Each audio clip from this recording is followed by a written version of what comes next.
আমার শ্বশুরবাড়ির লোকরা না একদমই সেকেলে। তাদের সব কিছুই সেকেলে। পছন্দ, বাড়ি ধরে আঁকড়ে থাকা, তাদের জিনিসপত্র, বাসন-কোসন সব কিছুই যেন সেকেলে। তারা নতুনের মধ্যে মিশতেই চায় না। তারা সেই পুরনো জিনিস নিয়ে অনেক খুশি।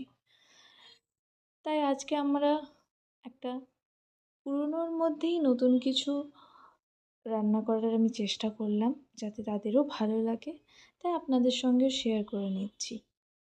প্রথমে 3টে ডিমকে হালকা একটু লবণ দিয়ে ভালো করে ফেটিয়ে নিয়ে একটা ছোট্ট বাটিতে ট্রান্সফার করে নিলাম।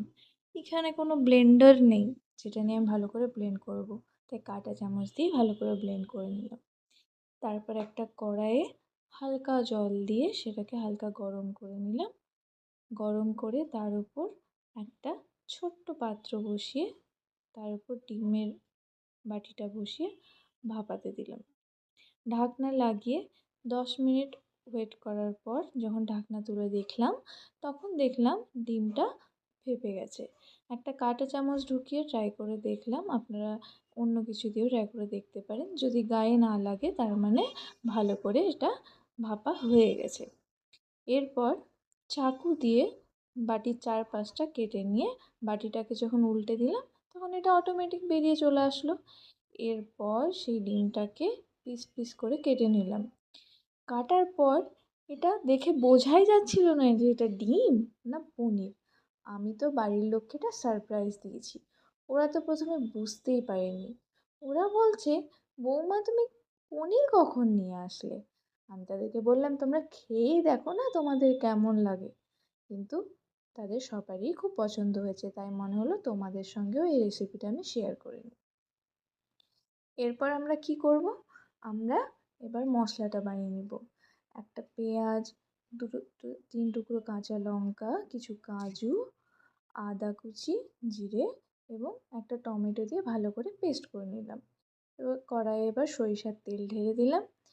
অল্প একটু লবণ দিয়ে নিলাম, যাতে কিছু জল বা কিছু থাকলে তেলটা ছুটে না আসে।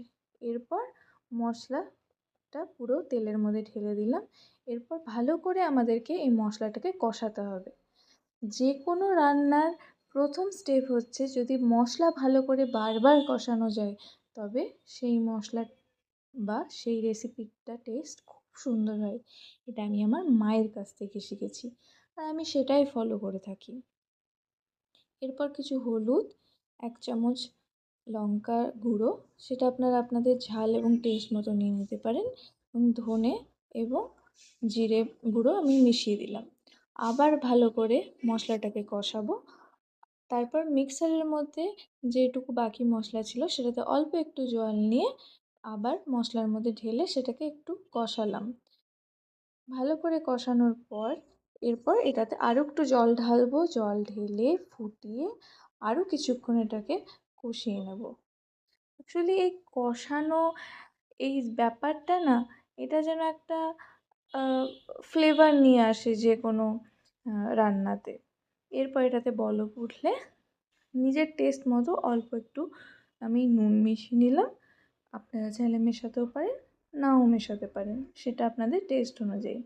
এরপর ভালো করে কষিয়ে নেওয়ার পর আবার এটাকে ভালো করে, বলুন তো টেক্সচারটা কেমন এসছে?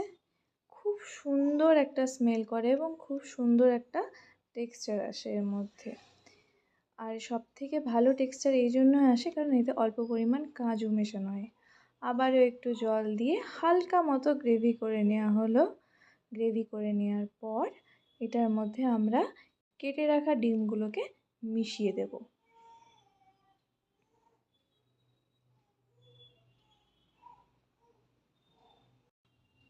কিছুক্ষণ নাড়ার পর কেটে রাখা ডিমগুলোকে আমরা এর মধ্যে মিশিয়ে দেব। যেহেতু আমি বেশি গ্রেভি করতে চাই না, মাখামাখাই করতে চাই, সেই জন্য আমি বেশি জল দিইনি। আপনারা আপনাদের পছন্দের মতো এটার মধ্যে জল মেশাতে পারেন। এবার এটাকে ভালো করে নেড়ে নেওয়ার পর 5 মিনিটের জন্য এটাকে ঢাকা দিয়ে দেবো। যেহেতু অলরেডি ডিমটা ভাপা আছে এবং মশলাটা তৈরি আছে, তাই বেশিক্ষণ আর রান্না করার দরকার নেই। আমি এবার এটাকে ঢেকে দেবো ভাপানোর জন্য। 5 মিনিট পর এবার ঢাকনা খুলে আরও একবার ভালো করে নেড়ে নিয়ে আমি এইটাকে অন্য একটা পাত্রে ঢেলে নেব। আমাদের ডিম ভাপা রেডি। আপনারা বাড়িতে অবশ্যই ট্রাই করে দেখবেন, খুব সুন্দর হয়েছে। যতটা আমার ব্যাকগ্রাউন্ড না সুন্দর, ততটাই আমার রেসিপি কিন্তু খুব সুন্দর। আপনারা অবশ্যই ট্রাই করে আমাকে কমেন্টে জানাবেন। আর আরও অন্য রেসিপি জানতে হলে অবশ্যই আমার কুক অ্যাডোরা চ্যানেলকে ফলো এবং লাইক করবেন। Thank you. এইরকম আরও নতুন ভিডিও রেসিপি জানতে হলে আমার চ্যানেল কুক অ্যাডোরাকে সাবস্ক্রাইব অ্যান্ড শেয়ার করবেন।